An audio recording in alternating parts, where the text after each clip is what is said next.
নাওয়ের যে পাতা কাটছেন আপনারা দেখেন, আসলে কত সুন্দর করে কাটছেন দেখছেন, বিশাল এক কাজই তার হাতে। তো আমি এখন সেই কৃষক ভাইয়ের সাথে কথা বলবো। তো ভাইজান একটু কথা বলি আপনার সাথে, ভালো আছেন আপনি? জি ভালো আছে।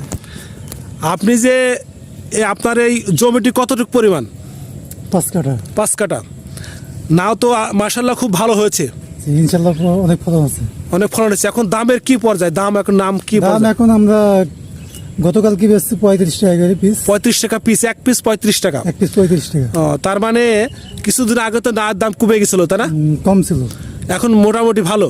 এখন মোটামুটি পাতা ভালো। তো আপনার কাছে একটা কথা জানতে চাই, সেটা হচ্ছে আপনি যে নাওয়ের এই যে পাতা কাটছেন এর কারণটা কি? পাতা কাটছে যাতে রোগ বালাই না হয়, পোকামাকড় যাতে না থাকে সেজন্য।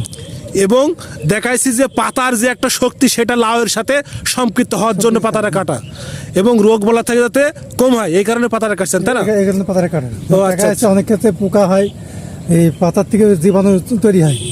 পাতা যখন লাল পাতাটা কাটি দেবো তখন জীবাণু কম হবে, এবং বীজ দিলে পরে দেখা যাচ্ছে পাতাটা সবুজ থাকবে।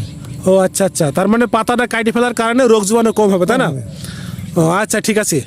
তো বন্ধু